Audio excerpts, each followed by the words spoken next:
On today's show, we're taking a look at the Padres bullpen construction over the last 5 years and what it tells us about not just in general what the Padres have been doing with their bullpen over these past few years, but also what we could see from them in 2025, ranking the confidence level and all that.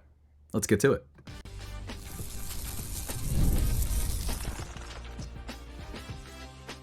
You are Locked On Padres, your daily San Diego Padres podcast. Part of the Locked On Podcast Network, your team every day.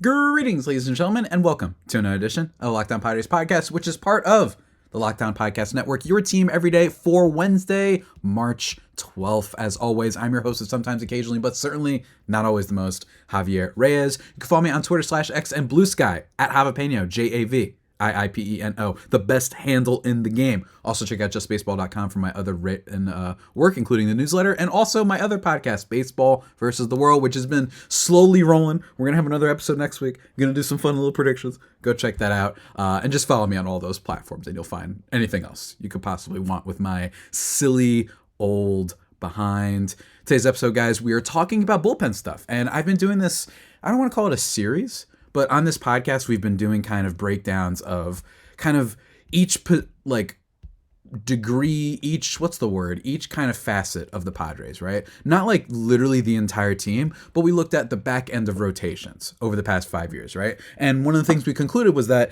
Preller and company actually deserve some credit there because they've had a lot of years where they've produced some really unexpected results from starting pitching, whether it be the Michael Wacha, Seth Lugo year, even the Zach Davies year we talked about, and then previously with Blake Snell, with the Yu Darvish stuff, and then a player like Matt Waldron comes in and is able to be productive. Martin Perez we talked about, that's been a decent strength of theirs that I don't think they get enough credit for. We also talked about their lineup depth, which has been a thing that absolutely they have not been very good at, with the big mirage moment, kind of the, I should say, anomalous moment being the 2024 season, right? Where you got Higgy, Profar, Solano, Arise, like you just got crazy good value out of all of these sort of guys. Today, I want to talk about bullpen because I think that bullpen is one of those things that, while it is extremely volatile, right? I think that it is a group that's actually really interesting to analyze when it comes to the Padres in particular, because they've had a lot of things go right, certainly a lot of things go wrong, but they've at least managed, in my opinion, to at least produce like a top tier reliever most years. And I think that that is impressive. And I mean top tier, not just like this guy's pretty good, he's got a low 3 ERA. I'm talking like they always seem to have like a pretty good closer, considering that there's been a lot of stuff to fall apart in that area and considering where they used to be starting in 2019. And let's start there, guys. The 2019 Padres, okay, we've talked about this already, right? Very bad. And the reason we're starting at 2019 is because it's 5 years. I like it. Good synergy, very, very symmetrical. And because 2019 is when I consider it the beginning of the great Padres, new Padres era, right? Because of the Manny Machado signing. In 2019, the Padres were very not good, right? There basically isn't anything to say about that 2019 team other than the fact that they were okay in the first half, actually, if people might remember. I don't think that there was a lot of confidence that the Padres would be awesome going forward in 2019, I'm saying. I don't think there was the same optimism level, but they were like okay. They were 45-45 in the first half. And then they hit a cliff, 25-47 the rest of the way. And part of that is because some trades that happened, some injuries that happened, the Tatis in particular. But overall, not a very good team. So it won't surprise you that the 2019 bullpen was not very good. All right, they ranked 19th in ERA among all teams in baseball, which is, not necessarily the best. Not necessarily the best, but what it was a little bit of an interesting moment, right? First of all, Kirby Yates. That was the one thing that happened that year. And again, this is going to be a theme, is that every year it seems that the Padres have been able to produce a really high value, excellent closer, which is dope. We love that very much. And Kirby Yates was absolutely out of control this year. If people don't remember, he saved 40 something games, if I'm not mistaken, for the team and had a 1.29 ERA. 1.19 ERA and 41 saves. I was a little bit off there. He was striking out batters at a decent clip. He was awesome. 101 strikeouts in 60 innings. He was exceptional. I mean, he had like a really great closer season. And over the last 5 years, in my opinion, probably the best still overall closing season that we've seen from any Padres reliever in a while. Probably just forget closer tag for a second. Best relief season of anyone. And that includes Josh Hader, who we'll talk about for sure on this episode. But Kirby Yates was great. And then you had some decent contributions from the rest of the team, but I mean decent, right? Like you only had like a couple of guys that were able to give you some value out of this bullpen, namely Matt Strahm. I'm sorry, not Matt Strahm, Craig Stammen, 3.2129 ERA this season. And what I think is really funny about Craig Stammen is that he became a little bit of a maligned figure for Padres fans, and it's because he just had these like really bad blow-up seasons. But there was kind of a reason that they paid him, and it's because this bullpen was really bad, and aside from Kirby Yates, he was kind of the only one that flashed anything. Michael Baez being another 3.03 ERA in 29 innings. Not that much exciting stuff, though, overall. Didn't get nearly that many strikeouts as you would want. Adam Warren was terrible, right? Like, Adam Warren was really bad. Logan Allen ends up going to Cleveland later in the Mike Clevenger trade. Didn't show much, though, at this moment. Matt Whistler, whatever, right? He was very bad. You basically just kind of had Craig Stammen, Kirby Yates, and then Matt Strahm, I actually think is one of the few L's that the Padres have had when it comes to the relief pitching, right? Because they didn't keep him for more seasons when he actually was really productive in spurts with the team, and he actually was named an All-Star this past year with Philly, and at 32 years old, he's still got a little bit more in him. So that's one of the rare L's for the Padres, but a bigger L was an appearance from our guy Andres Munoz. If you remember him, he was, in my opinion, this is the worst. How do I put this? There's like no, it's not the worst overall move that AJ Preller has made. Trey Turner for Will Myers is up there, but at least Will Myers was a capable player, and Trey Turner was a prospect.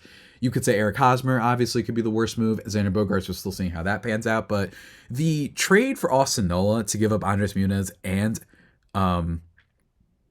I'm blanking on his name right now. The first baseman that I can't remember his name at the moment. Everybody listening to this podcast is probably losing their mind. But overall, that was bad because the first baseman, all right, was really, really good for that team for at least a couple years that I'm blanking on right now. So just give me 1 second. I think that the closer in Andres Munoz, he's one of the nastiest relief pitchers in baseball, right? Ty France is his name. Thank you. And Ty France had a good like 3-war stretch at one point with the Mariners. So that was a really disastrous trade. And they gave up Munoz, and he appeared this season. He wasn't excellent or anything like that. He flashed like a little bit of promise, but he's super young. And given the volatility of the position, I'm not like super upset that they didn't necessarily see anything happening with this guy, but it just goes to show you that these things can change really dramatically. And I do think that the rest of this bullpen, just like the rest of the team, was pretty bad. And there's no really other things to talk about. David Bednar was actually on this team too. That was actually a good trade though when they end up giving him up. He has 2 dynamite electric seasons for the Pittsburgh Pirates. Don't get me wrong. He was awesome as a closer. But we got Joe Musgrove in return. And that was a pretty good deal as far as I'm concerned, even if you only count the no-hitter, frankly. I think that was a great deal for the Padres. But 2021, not all that great. I'm sorry, 2019, not all that great. And then came 2020. And this is where I think that Preller, we start to, in my opinion, need to start giving some credit to the staff. While they haven't necessarily crafted the ultimate perfect bullpen year to year, I think that that's a result of trading some prospects. Jarlin Susana, right? Like that's a guy they gave up in the Soto trade. Trading Munoz when you shouldn't have. Maybe not holding on to Matt Strahm when you had him. But for the most part, I think that 2020 was the beginning of the pattern of seeing that AJ Preller does a pretty good job of at least giving you a very competitive bullpen, and a bullpen that in the right times and opportunities can absolutely show its potential. And we're going to talk about that, guys, in just a second. But first, we need to take a second to talk about one of our sponsors. That's right, ladies and gentlemen. We got to talk about, and I may not have it in front of me, but make no mistake, they're still great. They're still fantastic. That is the wonderful brand known as Wonderful Pistachios, guys. We love them very, very much here on this show. I do not have my bag with me because I already finished my bag.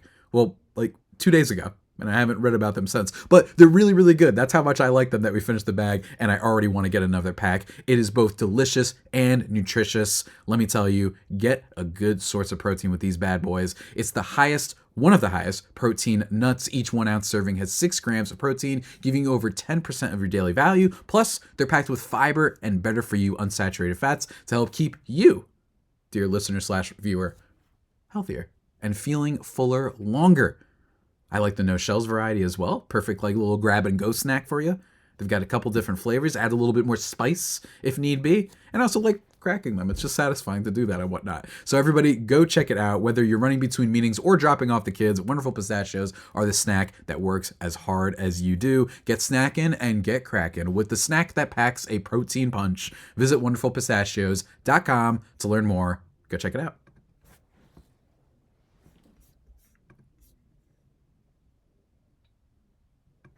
And just like that, everybody, we are back, thriving and vibing into segment number 2 of the Locked On Padres podcast.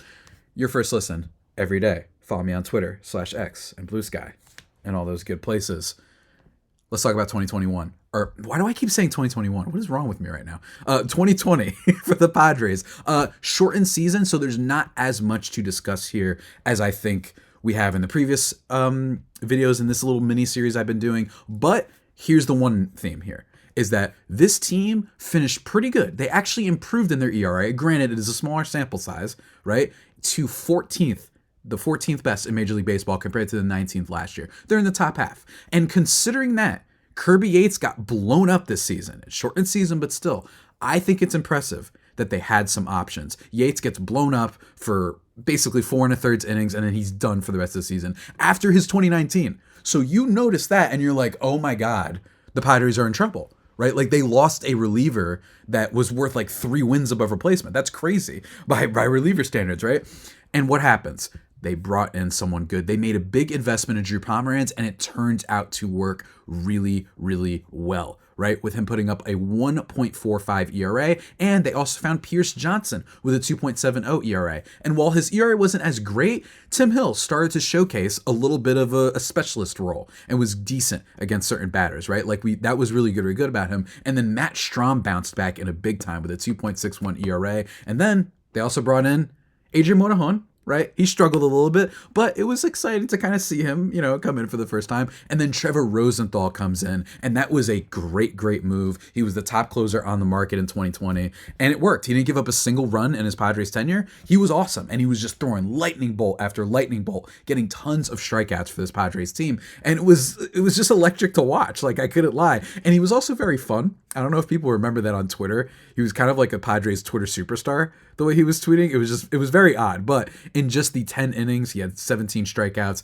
and then he was also good in the postseason. Unfortunately, they didn't go super far, of course, but it was really exciting to see that you suffered a major blow, and you lost a top 5 reliever in the game, basically probably top 3 at that point, and you easily kind of overcame that and had a bunch of good moments. Don't get me wrong, they weren't perfect, right? I already mentioned that AJ Preller was not as good as I think we hoped from the international signing and some of the hype that was building up over the past few years. But you had Pierce Johnson, who was very good, 2.7. You had some really good moves there. But there was also some bad, right? We did see some bad here. And this is one of the, again, Preller hasn't always made the best moves, but trading Manuel Margot for Emilio Pagan. Manuel Margot didn't necessarily have a spot on this team, especially following the additions of Trent Grisham and Tommy Pham. But looking back, Emilio Pagan, he definitely had strikeout stuff, right? He could get up there in velocity.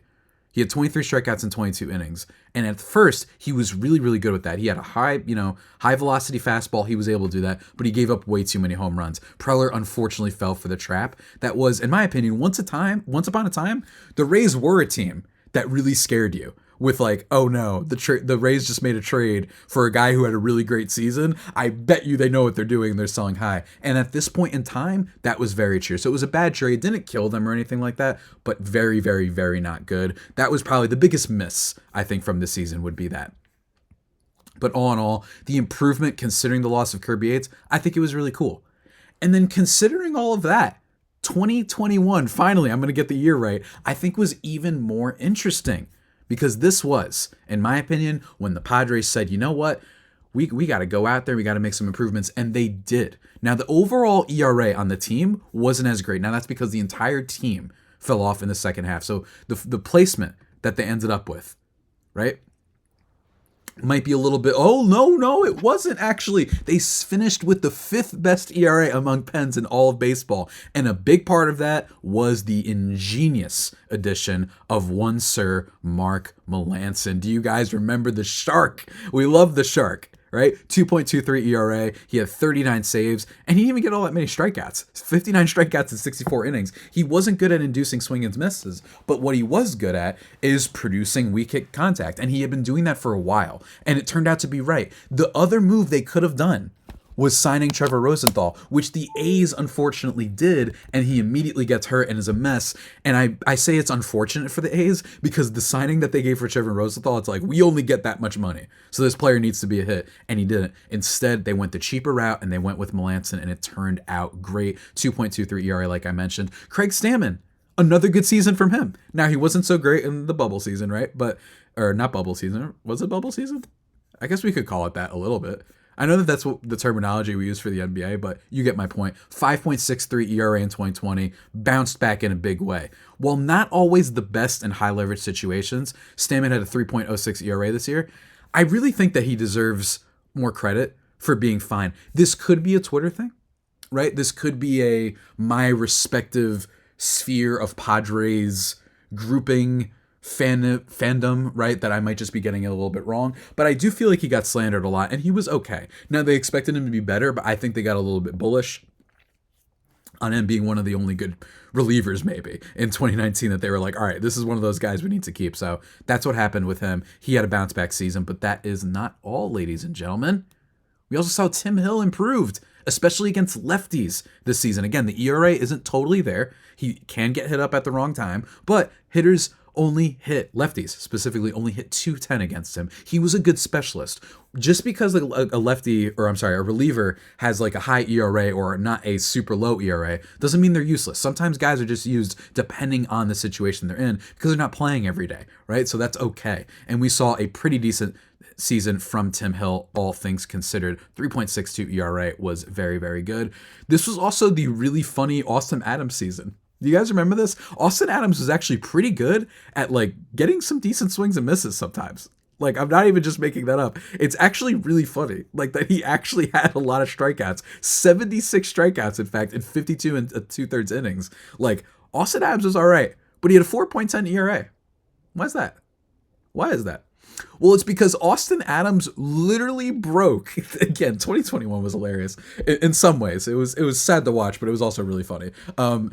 Austin Adams, he hit 24 batters that year. Hit by pitch, I mean. He hit 24 batters, and that is the most ever in a single season. Like, what? I don't know, man. I don't know. But to go along with the main point that I've been driving home, that Preller has been able to retool the bullpen in a decent way. Drew Pomeranz got hurt this year. I didn't mention him. Drew Pomeranz, while he was good in the kind of limited action that he had, which was, in fact, let me just make sure I get it right, 25 and 2/3 innings, 30 strikeouts, he had a 1.75 ERA. He does end up getting hurt, and he was going to be probably the second most used reliever, even probably more so in some cases than Mark Melancon. He was that good. And even with that, Melancon was really good. Pierce Johnson was very good this year too. Tim Hill, like I said, improves against lefties. And then you have Austin Adams at least being a strikeout artist. Nabil Crismatt, our boy, actually being a little bit of an innings eater for them. And then Miguel Diaz, my boy, 3.64 ERA. They were able to kind of retool, considering that they lost some really high-value players in both Trevor Rosenthal and what he was giving you, and Kirby Yates and what he was giving you, and then lastly, of course, our boy Pomeranz and what he was giving you, right? So impressive stuff for the Padres that year. And then came 2022, which was also a pretty decent year, and they did not have the collapse this time, right? In 2022, this was interesting. Taylor Rogers was this emergency trade like that they kind of had to make, right? Because they did not have Drew Pomeranz, and everyone's like, oh God, the injury's really bad, and it turns out to be bad, right? Like, we never really saw him again after this in an important way. They trade for Taylor Rogers. Now you might be thinking, well, that was bad. Taylor Rogers had like a 4-something ERA.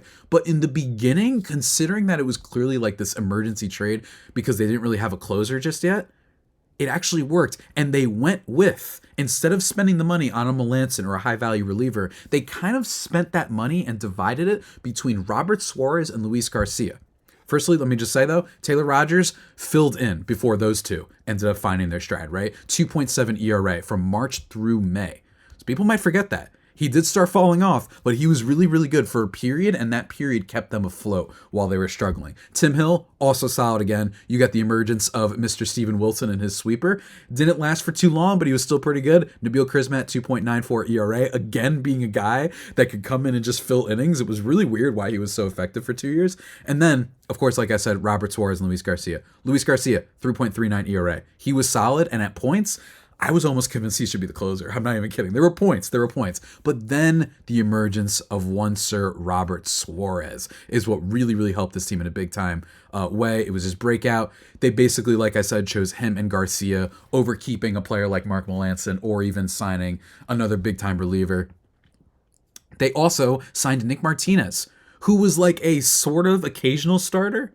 Right, Nick Martinez, and it was a weird kind of role that he had every now and then, where as a starter who was not nearly as effective, but overall what he produced for this team in 106 innings was a 3.47 ERA. At the time, I had mocked the signing because I just didn't get it. He was never good when he was still in playing from MLB, but I slowly was like, you know what? This doesn't matter. Why am I annoyed by this? It was a weird contract when they first gave it out, but that's another theme here. Preller's made a lot of little moves that everyone's like, really? You're giving it to this guy?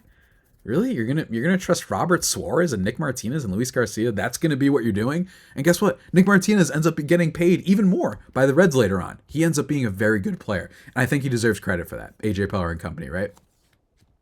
And then, of course, Stammen, he ballooned. Pierce fell off, but it was okay because of all the players I mentioned, and then the Josh Hader trade, where they gave him a closer, and he was bad for the Padres. He actually bloated the team's bullpen ERA to 14th.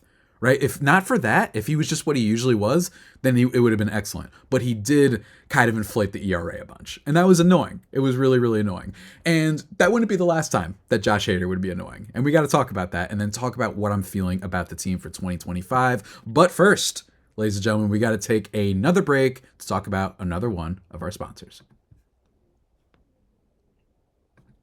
Folks, let me tell you about something real nice and special, and that is a supply place. You've heard of them before. It is Supply House, ladies and gentlemen. Let me tell you, here's the thing about Supply House. You can get the supplies you need from a site made specifically for the skilled trades. Whether you're into plumbing, HVAC, electrical work, Supply House is the reliable way to order products online. Their easy-to-use website is packed with helpful resources and the latest product info to help you get the job done right. Plus, with a complete inventory of over 200,000 parts from 400 plus brands, you'll find exactly what you need, delivered fast from coast to coast. And if you need help with an order, they have industry-leading service and advice over there, support, and you'll always talk to a real person. And for trade pros looking for an extra edge, their free Trade Master program offers exclusive perks like a dedicated phone line, free shipping, and discounts on every order. Thousands of skilled professionals are already taking advantage. Now it's your turn, folks. Join the Trade Master program today at supplyhouse.com/TM and start ordering plumbing, HVAC, and electrical supplies with just a few clicks. Clips too, though, in some ways. Plus, guys, use promo code SH5 for 5% off your first order. That's supplyhouse.com. And again, SH5 for 5% off your first order. Go check it out.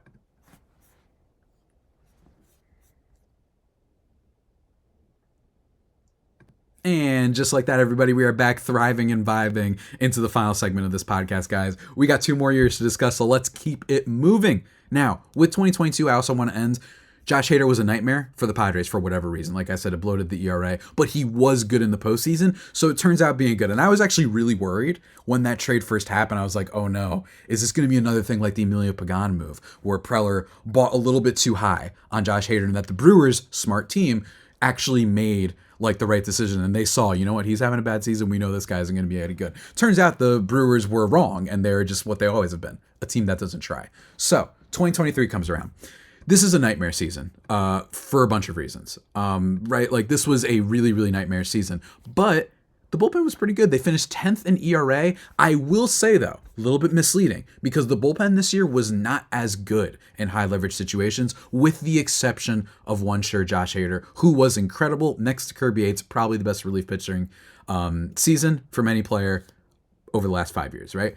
One of Preller's worst moments was Andres Munoz, but let me tell you, Josh Hader was great. 1.28 ERA. He was an all-star. It was great. The only thing that Preller deserves fault for is not trading Josh Hader at the deadline. That was a mistake, in my opinion, because they barely used him rest of the year, and he became a maligned figure in Padres fan lore because he didn't want to put himself out there. This is a known thing. I'm not making this up. Like, manager at the time, Bob Melvin's like, yeah, that's what we're doing. It was very clearly like a lot of frustration. Players have alluded to this before too, which I think speaks volumes because players always support each other and whatnot. But the way he was operating, that he won't go in the 8th inning, that he won't go more than 3 outs, was really, really frustrating. And for a team that was barely holding on to a playoff chance, it just added on to the Sunday of misery.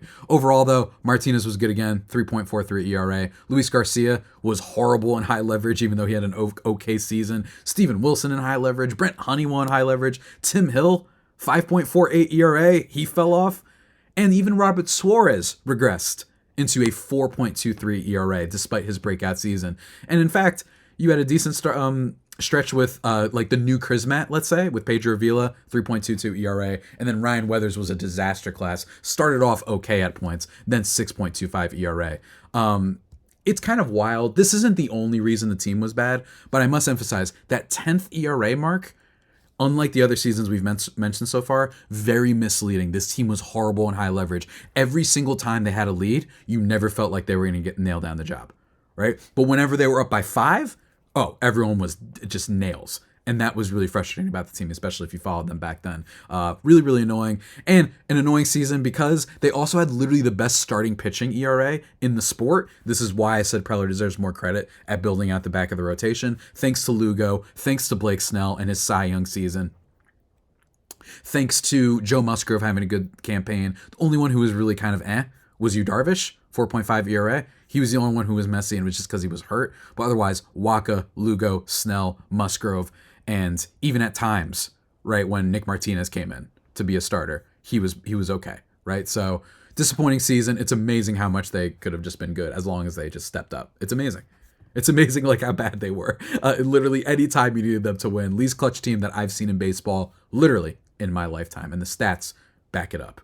They're like the only team to have best starting pitching ERA, an MVP contender in Juan Soto, the best closer in baseball, and to have pretty good run prevention and then lose every one-score game, lose every extra inning game, and then just in general in high leverage situations be atrocious. So shouts to 2023 Padres. Gone and hopefully forgotten. 2024, though, that was when things got really interesting because, in my opinion, this was a weird Preller year when it comes to managing the bullpen because it starts off okay.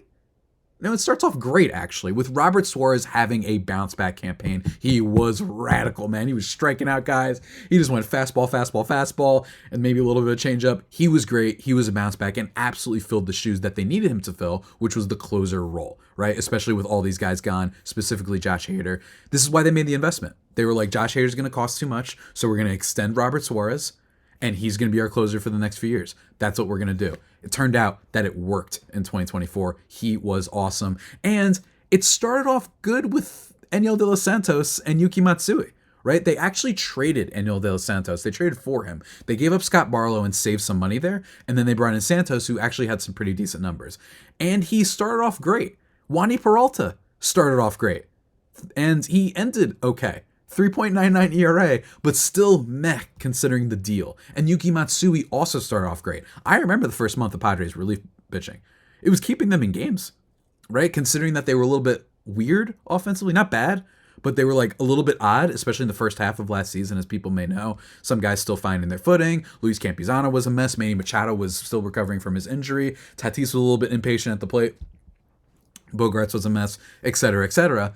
That the bullpen really kind of showed up, and then it started diving, right? But what happened here was, AJ Preller, you son of a gun, you found yourself another star. The rise of Jeremiah Estrada, an absolute freak. That split-finger fastball that he throws is one of the best pitches among any reliever in the league. In fact, I could see it being still just as good this upcoming season, and I'm really excited for him, as many others are. The highlight of the season, of course, being when he struck out 13 straight batters. Not like in a row, like in one game, but when in terms of appearances, 13 straight Ks. Absolutely ridiculous. The one bad thing was that Tom Cosgrove was one of the like kind of let's say, silver linings of the 2023 season, less than a 2 ERA, and he gets blown up for like an 11. I don't know what happened, just forgot how to pitch. Can he have some sleeper potential for this year? We'll see. But really, this season is all about the deadline, and he deserves credit for that too. Sure, you didn't necessarily have the best development in the world, but bottom line is Yuki Matsui was a pretty good reliever, just really bad in high leverage, and I think he's going to get better this year, but we'll see. He was a rookie, coming over from Japan, it happens.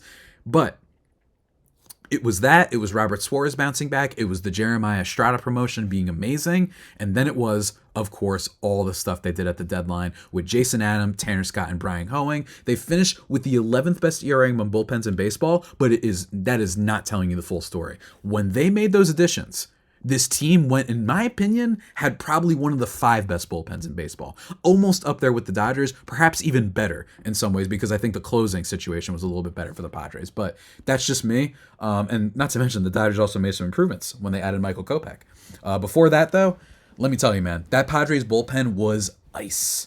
It was ice last year, and that's why they almost beat the Dodgers. Unfortunately, their bats went cold. And then that brings us to 2025. Where I'm feeling about this team. If there's anything that I've seen over these last few years is that Preller has been very good at retooling, and just because one guy goes down, it's been next man up. And in my opinion, I just think that this pen is going to be, I don't think I've been as excited about a Padres bullpen. I've been optimistic. Last year I was very optimistic about the bullpen because I thought the Santos trade was smart. I thought Yuki was going to be okay. I thought that they'd get some help elsewhere. But for me, you look at this bullpen, you got Suarez. And even if Suarez regresses, which is something that I believe will happen, or at least I'm scared could happen, right? Maybe he reverts to a 3.5, 3.7 ERA guy. Nothing disastrous, but not the all-star closer he was. I don't think it'll matter that much because you've got Jason Adam after that. You've got Estrada after that. You've got Melancon, who improved big time last year. You have Yuki Matsui, who I think was just giving up runs in the wrong situations. I think he'll have a little bit of a regression to the mean in that area and be better, especially with his split finger as well. Brian Hoeing obviously hurt. Sean Reynolds, same thing. But I'm not too worried. You know why I'm not too worried? Because I think they have some demons out here, man. I really do. Ron Marinaccio, when healthy, can give you some strikeouts. Tom Cosgrove, he's got a little bit of sleeper potential, but my big thing is Alec Jacob, I think, can be incredible. He was great last year, too. Like, he was awesome last year. Like, there's nothing about this bullpen. Stephen Kolek, if he's a bullpen guy, produces a big ground ball rate, right? Kyle Hart, I think if he ends up being a bullpen guy, he can be effective. I just see so much upside with this bullpen, even if you were to lose someone like a Robert Suarez to the regression monster.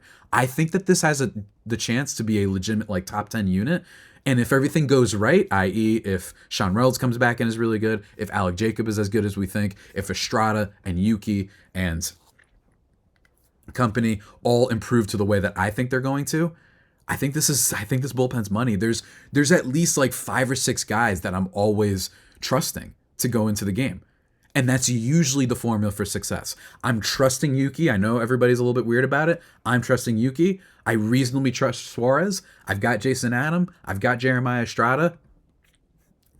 What else could you want from a bullpen? I think it's going to be really good this year. This is the most excited I've been for a Padres bullpen. I've been hopeful before. Not this excited, though, because I think the upside is there and the swing and miss stuff is there for sure, too. And that's always exciting for relievers. So we'll see. Heck, even Wandy Peralta, he might have a bounce back season in him, right? Crazier things have happened. He's been effective before. I can trust that maybe AJ Preller knew what he was doing when he handed out that deal.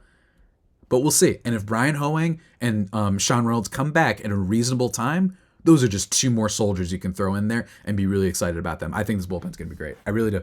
I think it's going to be great. The only thing that might happen is maybe Suarez is not the closer, which is one of my bold predictions. I thought Yuki Matsui is going to end up being like the closer for this team by the end of the year. But we'll see. We'll see how it all pans out. But guys, that is my breakdown of the last 5 years in Padres bullpen history. Let me know what you think. Let me know if there's any other observations you've had. I'd love to hear your thoughts on the rest of the Padres bullpen and just like how you're feeling about them. Am I being too bullish on them? Am I being ridiculous? Is my crazy hair too crazy? Whatever it is, let me know at Javipeno on Twitter /X. And Blue Sky, JAVIIPENO, or the YouTube comments, or wherever you want to reach out to me. Go check out Baseball vs. the World, my exciting new podcast. And until next time, tomorrow, we're going to be doing a podcast with my guy, Miller Thomas, talking about fantasy stuff, I believe. I think we're doing fantasy stuff, just fantasy perspective on Padres and D-backs, and then maybe talk about some general players as well. It'll just be a fun excuse to talk about fantasy baseball and the rest of the league in general. And then, whatchamacallit, we're also going to do an episode on Tatis.